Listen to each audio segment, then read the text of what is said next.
todos vocês que estão conosco, que vão estar recebendo este vídeo da nossa quarta lição. É com muito prazer que nós iniciamos hoje a nossa quarta lição, crendo no Deus Trino. Hoje nós iremos trazer logo uma explanação sobre a importância de acreditar no único Deus que tem três formas diferentes.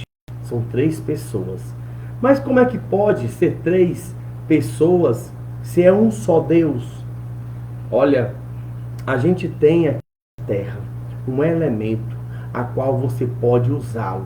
E é só este elemento a qual você pode usar ele em três estações, em um só significado, em uma só utilidade, aonde ele serve tanto para poder alimentar os animais, para trazer a vida aos animais, a todo o ser vivente da terra. Bem, pessoal, vamos começar a nossa lição de hoje, crendo no Deus Trino, a nossa quarta lição. O texto bíblico em base, hoje que nós iremos ler, está em João, capítulo 1, do versículo do 1 ao 5, e o versículo do 9 ao 14. Que diz assim: No princípio era o Verbo, e o Verbo estava com Deus, e o Verbo era Deus. Estava no princípio com Deus. Todas as coisas foram feitas por Ele, e sem Ele, nada do que foi feito se fez. Nele estava a vida, e a vida era a luz dos homens. A luz resplandece nas trevas, e as trevas não a compreenderam. Ali estava a luz verdadeira, que alumia a todo homem que vem ao mundo. Estava no mundo, e o mundo foi feito por ele, e o mundo não o conheceu. Veio para o que era seu, e os seus não receberam. Mas a todos quanto receberam, deu-lhes o poder de serem feitos filhos de Deus, aos que creem no seu nome, os quais não nasceram do sangue, nem da vontade da carne, nem da vontade do varão, mas de Deus. E o Verbo se fez carne, e habitou entre nós, e vimos a sua glória, como a glória do unigênito do Pai, cheio de graça e de verdade. Senhor meu Deus e meu Pai, em nome de Jesus, toma o primeiro e último lugar, Senhor. Completa, meu Deus, este ensinamento com a Tua graça e a Tua sabedoria. Que todos aqueles que vão ouvir, Senhor, este ensinamento, que possa trazer a conclusão de dúvidas, de pensamento a respeito da Trindade. Traz, Senhor, a graça e a misericórdia e o conhecimento a todos os corações, e tirando todas as dúvidas em nome de Jesus. Olá, pessoal. É com muito prazer que hoje nós estamos aqui, iniciando a nossa lição de número 4 do nosso ciclo.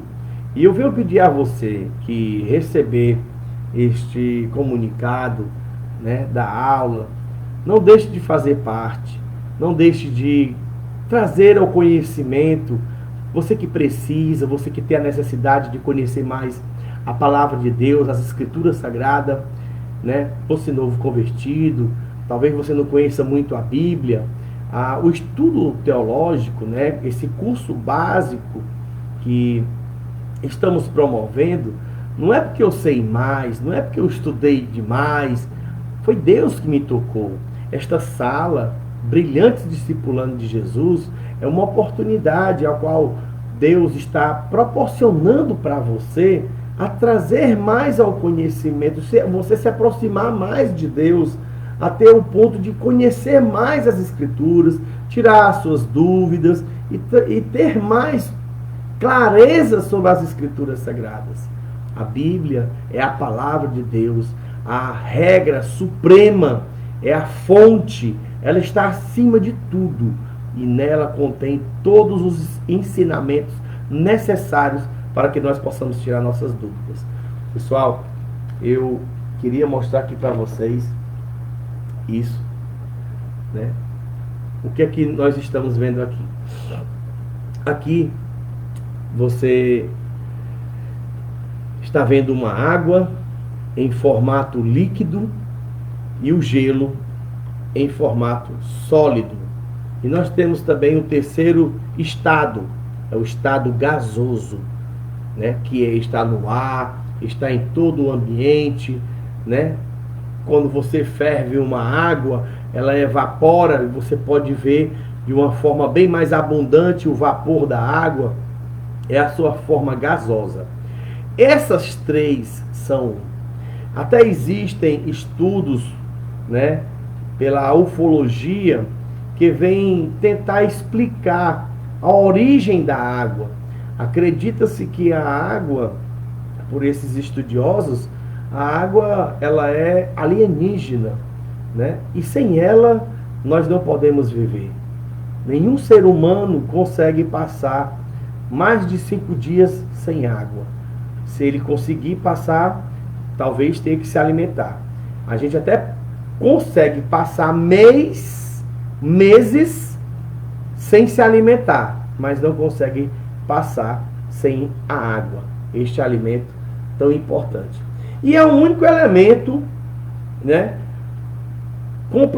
comprovadamente, que ele pode ficar em 3 estados: sólido, líquido e gasoso, para que a gente tenha a nossa compreensão sobre esses 3 estados de Deus.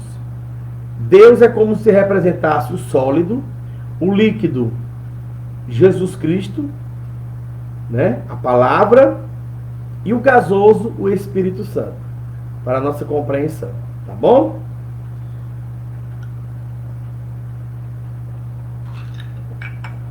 Maravilhosa. A água, eu vou até dar aqui um bizu.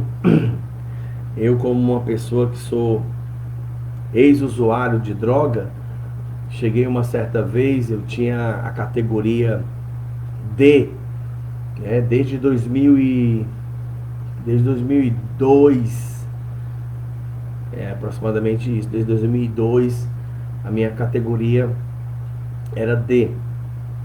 E agora no ano de 2019, quando eu fui fazer a renovação da minha carteira, havia a solicitação, a exigência, né, de fazer o exame toxicológico. E como eu não utilizava mais nem a carteira, né, para viagem, para nada, e como eu não queria perder a minha carteira, eu tive que reduzir, né, a categoria para B, porque eu não era caminhoneiro, né, não dirigia carro nenhum, não tinha emprego de caminhoneiro, de nada, e eu tinha que fazer o exame toxicológico. Então, quer dizer que se eu fosse fazer o exame toxicológico, ia acusar a composição de alguma substância química no meu sangue, né?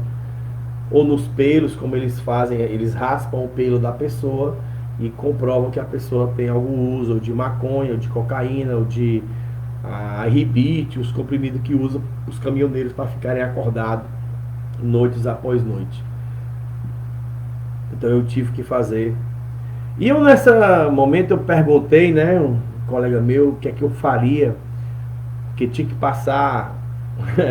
Você sabe que muitos caminhoneiros, muitos deles são usuários, né, de cocaína para poder ficar acordado, né, são usuários desses comprimidos, esses arribite, né, tomam arribite com água gaseificada para poder ficar de olhos abertos, não cochilar. E aí eu disse, cara, e na verdade o que a gente faz? Eu tomo leite para poder desintoxicar. Aí ele disse, rapaz, o médico perito me falou que a melhor coisa para você tomar, para lhe ajudar a desintoxicar, é água. Beba muita água. E eu fiquei, água? Ele a água é a melhor forma de você se desintoxicar mais. E como é importante a água, né? Já tem outras linhas de estudo e pesquisa comprobatórias que a água ela ajuda a você em muitas coisas. Você sempre tem que beber no mínimo 1 litro de água por dia. A necessidade de água para poder os seus rins estarem em melhor circulação, para purificar o sangue, né? Então a água ela é extremamente importante. Tem pessoas que têm problemas com prisão de ventre, pessoas que têm problemas de necessidades do intestino, aonde o consumo de água vai lhe ajudar. Agora, tenha que ter o cuidado de não tomar água que não seja potável, né? Que não seja potável, o cuidado. Então, a gente deve tomar sempre a água potável. Bem, pessoal, uma meditação. E aconteceu que, como todo o povo se batizava, sendo batizado também Jesus, orando ele, o céu se abriu e o Espírito Santo desceu sobre ele em forma corpórea, como uma pomba. E ouviu-se uma voz do céu que dizia: Tu és meu filho amado, em ti me tenho comprazido. Não se admire desta passagem. Lucas capítulo 3, versículo 21 e 22. É a passagem mais estudada no Novo Testamento, que traz a participação das 3 pessoas em uma só situação, que é Deus, quando ele fala, Jesus se batizando e o Espírito Santo descendo em uma forma corpórea de uma pomba. Corpórea, né? Muito bem. Vamos lá. Introdução. Nesta lição, estudaremos uma das mais tradicionais e importantes doutrinas da Igreja Cristã, a Santíssima Trindade, o Pai, o Filho e o Espírito Santo. 3 pessoas, um só Deus. É bem verdade que esta doutrina bíblica é um grande mistério da fé cristã. Trata-se, pois, de uma doutrina pela qual as Escrituras dão testemunho com muita clareza, mas a cognição humana tende a resisti-la.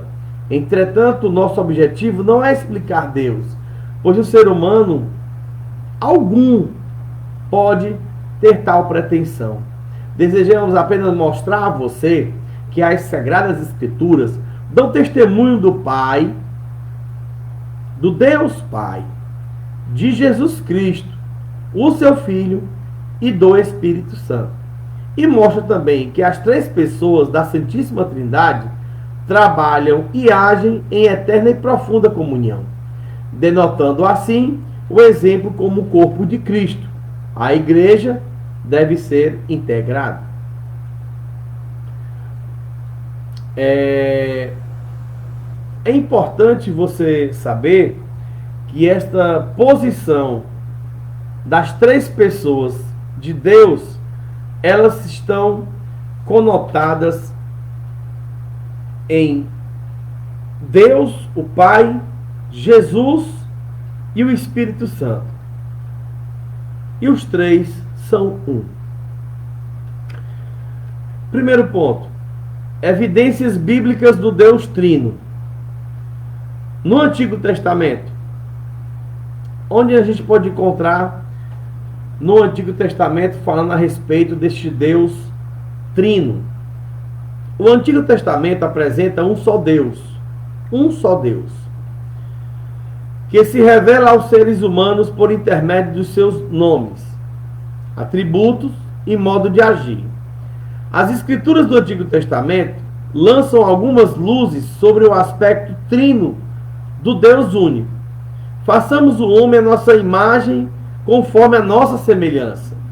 Gênesis 1:26.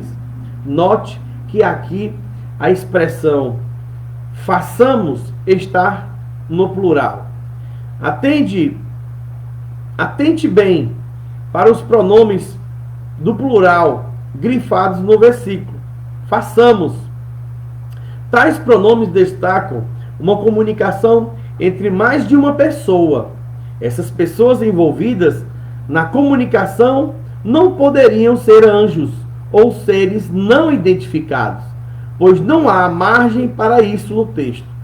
Portanto, Deus, o Pai, estava se comunicando com o Filho e o Espírito Santo quando da criação do ser humano. Outros lugares do Antigo Testamento destacam-se com a comunicação e a distinção entre as pessoas da Santíssima Trindade. Note, você deve perceber que não é só esta passagem em Gênesis que o Senhor falou, façamos. Se Deus estivesse sozinho, fosse só um Deus só, né? Ele não tivesse essas três pessoas, o Pai, o Filho e o Espírito Santo, você talvez viria o Senhor falar, a palavra de Deus se expressar: faço o homem à minha imagem e semelhança. Então ele diz: façamos o homem à nossa imagem e à nossa semelhança. Então aqui conota quando Deus fala com Jesus. É um dos maiores mistérios da Bíblia. No livro de Isaías,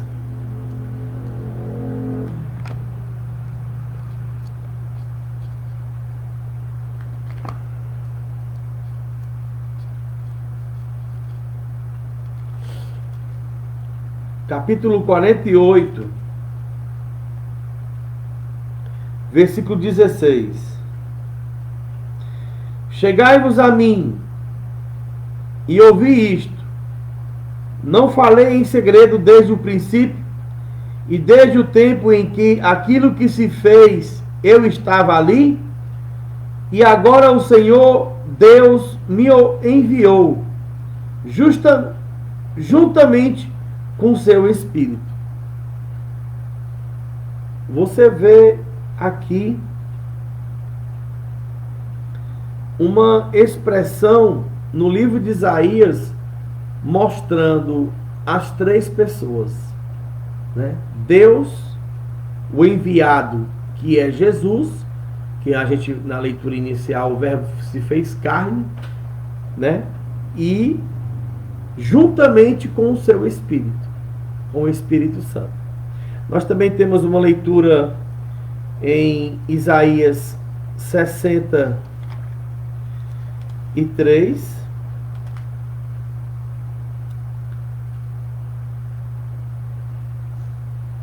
Não, 61, 61, versículo 1. O Espírito do Senhor Deus está sobre mim, porque o Senhor me ungiu para pregar as boas novas aos pobres, enviou-me a restaurar os contritos de coração e proclamar liberdade aos cativos e abertura de prisão aos cegos. O Espírito do Senhor está sobre mim. Mais uma vez a palavra de Deus mostra essa conexão do Espírito Santo estar junto, aqui nessa passagem, é a Jesus. Essa passagem em Isaías capítulo 61, versículo 1, ele é uma citação a qual Jesus leu lá na sinagoga de Nazaré. Lá o Senhor leu essa dita passagem e disse: hoje se cumpriu essa palavra em vosso meio. E eles ficaram: és tu o Messias? És tu aquele que há de vir? Ah, então você vai ter que curar as pessoas. E começaram, né, e levaram ele para poder lançar ele de um alto abaixo de um precipício que tinha. E ele saiu pelo meio das pessoas e não ficou entre eles. A outra passagem bíblica também que fala, 63, o 9 e o 10. Em toda a angústia deles foi ele angustiado, e o anjo da sua face os salvou. Em seu amor e compaixão, ele os remiu. Ele os tomou e os conduziu todos os dias da antiguidade. Contudo, eles foram rebeldes e contristaram o seu Espírito Santo, pelo que se lhes tornou em inimigo, e ele mesmo pelejou contra eles. A leitura da palavra aqui, em Isaías 63, no versículo 9 e 10, está falando sobre que o Espírito Santo se entristeceu. E eles ficaram contrários ao Espírito Santo. Está mostrando um atributo de Deus ao Espírito Santo também. Então, aqui você pode ver uma união entre Jesus, aqui no Antigo Testamento, em Isaías, uma união entre Jesus Cristo e o Espírito Santo, onde as pessoas o entristecem. No livro de Zacarias, capítulo 12, também nós vamos ter essa passagem, versículo 10. Sobre a casa de Davi e sobre os habitantes de Jerusalém, derramarei o espírito de graça e de súplicas. Olharão para mim a quem transpassaram, e prantearão como quem pranteia por seu filho único, e chorarão amargamente por ele, como quem chora pelo primogênito. Veja, quem foi que foi transpassado? Jesus. O profeta Zacarias está falando a respeito de uma profecia. Foi escrito aproximadamente 487 antes de Cristo, essa profecia, né? Quase 500 anos antes. E ele está falando aqui sobre Jesus, em uma profecia sobre o Senhor, está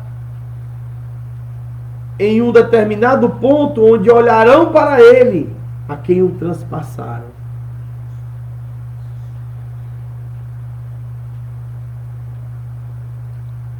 E prantearão como quem pranteia por seu filho único, e chorarão amargamente por ele. A profecia, quando fala a esse respeito, ele diz sobre a volta de Cristo, né? Mas aqui, verdadeiramente, está falando sobre a morte de Cristo, o pranto, o choro, né? Porque aqui você vê duas expressões. A primeira é o por seu filho único, e a segunda por seu primogênito. Aqui nós temos a expressão filho único, a qual se dá referência em Evangelho de João, capítulo 3, versículo 16, que diz que Deus amou o mundo de uma tal maneira que deu seu único filho, para que todo aquele que nele crê não pereça, mas tenha a vida eterna. E amargamente chorarão como quem chora pelo seu primogênito, referindo-se que ele era filho de uma mulher. E esta mulher, o filho dela não era único, era primogênito. Jesus era o primeiro filho de Maria. A Igreja Católica, ela tende muito a colocar esta forma de divindade, da virgindade de Maria, eterna. E na Bíblia, você não vê fatores que possam colocar a pessoa de Maria como uma pessoa imaculada a qual não pudesse ter filhos. Até porque na tradição judaica, certo? A mulher, ela tinha que ter filhos. Isso mostrava a prosperidade e a bênção de Deus sobre a sua família. Os judeus, era de comum eles terem de 6 a 15 filhos. O mínimo era 6 filhos, né? Você vê aí Davi, os irmãos, os filhos de Jessé, ele tinha em torno de 10 filhos, tirando as irmãs, eram 6 homens, né? Jacó teve 12, que é justamente as 12 tribos de Israel. Então, é comum né, no meio do povo judeu, em toda a trajetória de vida, haver filhos, né? O profeta Samuel tinha filhos, né? O que acontecia era, na verdade, era o contrário. Havia mulheres que eram estéreis, né? Não podiam ter filhos, e Deus a concedeu o filho na velhice. Um dos dois exemplos que eu poderia trazer aqui para você, o primeiro seria de Abraão, né? Que é casado com Sara.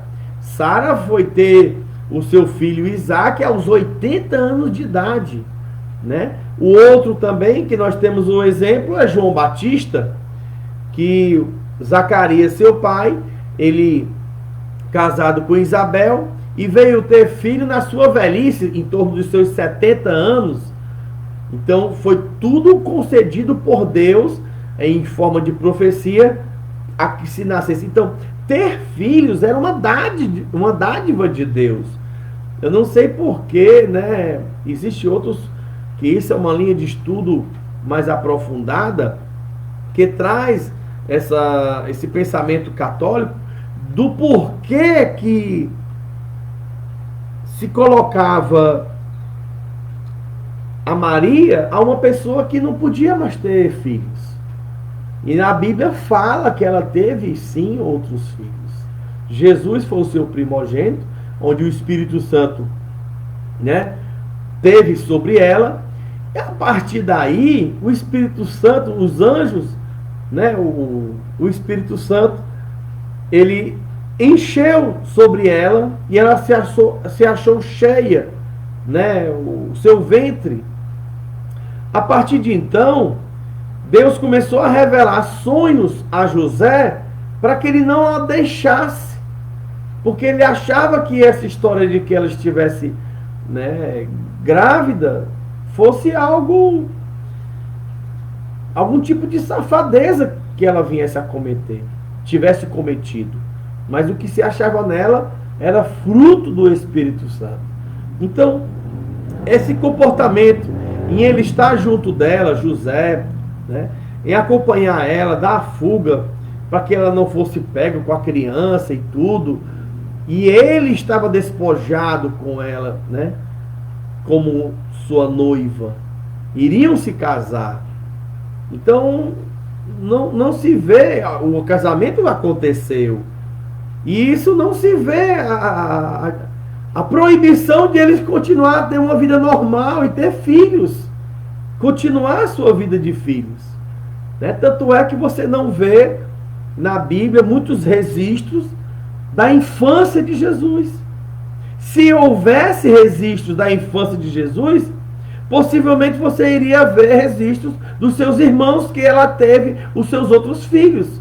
Então quem sabe se na história até não aconteceu registros da infância de Jesus e foram omitidos para que pudesse sustentar essa ideologia de que ela só tivesse um único filho, que era Jesus, sendo ele o primogênito e não unigênito. Então são detalhes que a gente, com o tempo de estudo, a gente começa a aprender. Então veja o desenrolar e vamos voltar aqui para a nossa lição a respeito de Jesus e a Trindade. No Novo Testamento, se no Antigo Testamento a revelação era sobre a Santíssima Trindade, foi por intermédio de algumas luzes não muito claras. No Novo Testamento, essa revelação é muito maior. O apóstolo João inicia seu evangelho revelando a parceria de Deus. A parceria de Deus Pai e do seu Filho, Jesus Cristo, no início de todas as coisas. No princípio era o Verbo estava com Deus, e o Verbo era Deus. Olha só. Evangelho de João, capítulo 1, versículo 1. No princípio era o Verbo estava com Deus, e o Verbo também era Deus. Apenas o trecho bíblico de João 1, do 1 ao 14, que foi a nossa leitura, bastaria para compreendermos a revelação trinitária de Deus. No entanto, o Novo Testamento é absolutamente abundante nos destaques da revelação trinitária de Deus. Nós temos Mateus, vamos hoje usar bem a Bíblia para poder nós. Capítulo 11, versículo 27. Todas as coisas me foram entregues por meu Pai. Ninguém conhece o Filho senão o Pai. E ninguém conhece o Pai senão o Filho e aquele a quem o Filho quiser revelar. Filipenses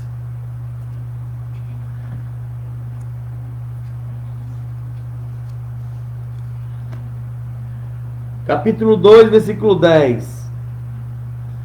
Diz assim: para que ao nome de Jesus se dobre todo o joelho dos que estão nos céus e na terra e debaixo da terra, e toda língua confesse que Cristo Jesus é o Senhor, para a glória de Deus Pai. Aqui em Filipenses ele está dando a ênfase sobre dobrar os joelhos, sobre adorar a Jesus como forma de Deus, porque você só pode se dobrar os joelhos a uma eventual divindade de Deus, né? E Jesus sendo Deus, você se dobra os joelhos perante Ele. Evangelho de João, capítulo 8, versículo 58. João 8. Respondeu Jesus, João 8, 58. Em verdade vos digo, que antes que Abraão nascesse, eu sou. Essa passagem é polêmica. E eles refutaram na mesma hora, né? Como tu não tens nem 40 anos e dizes que conhece Abraão? Pois é, antes que Abraão existisse, eu sou. Abraão, para nossa compreensão, era aproximadamente eu vou dizer aqui para vocês o ano de Abraão.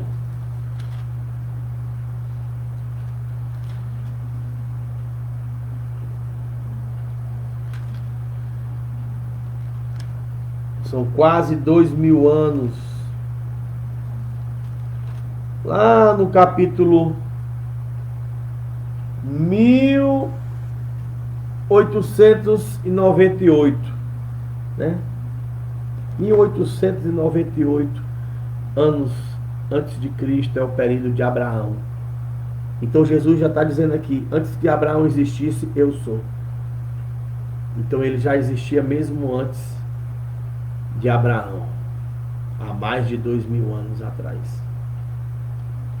Para a nossa meditação, conhecimento, tá bom? Também temos João, capítulo 1, Evangelho de João, capítulo 10, versículo 30. Eu e o Pai somos um. Esse é um texto muito debatido sobre essa unidade de Deus. Eu e o Pai somos um. É como eu mostrei aqui para vocês. A água em forma líquida e a em forma sólida.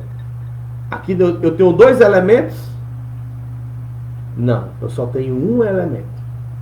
Mas eu tenho ela em dois formatos: sólido e líquido. Tá bom? A água é o único que você pode fazer isso. Não existe outro elemento na Terra a qual você tenha ele sólido, líquido e gasoso. A água é o único.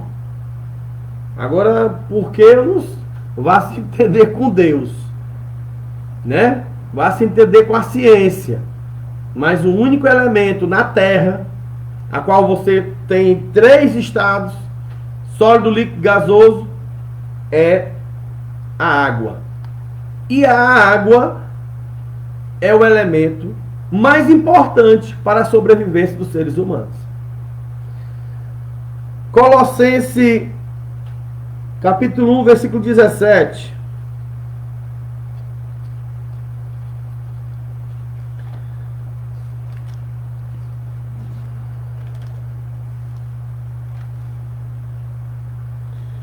Colossenses 1:17. Ele é antes de todas as coisas, e todas as coisas subsistem por ele. É forte esse versículo, né? Ele é antes de todas as coisas. Quer dizer, ele estava no princípio da criação. E tudo subsiste por ele. Então, está comprovadamente assim, biblicamente falando, que no princípio Deus, Jesus, estavam juntos. Claramente. Façamos o homem a nossa imagem e semelhança. Hebreus, capítulo 1, versículo 8. Hebreus 1:8, que diz: mas do Filho diz: ó Deus, o teu trono subsiste pelo século dos séculos, e o cetro de equidade é o cetro do teu reino. Olha, agora mexer comigo. Existe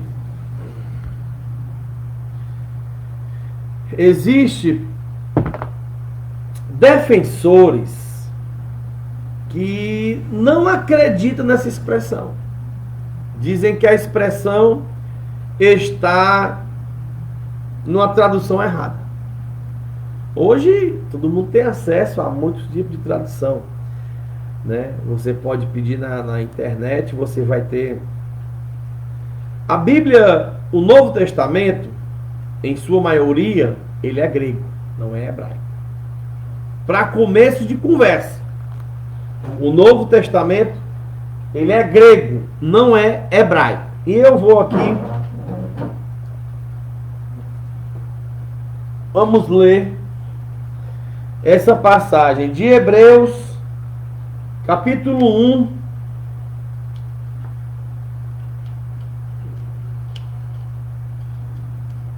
versículo 10.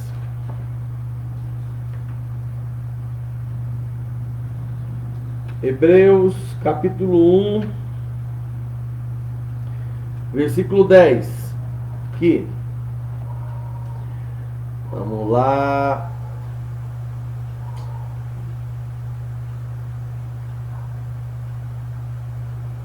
Como é que diz aqui? Tu, Senhor,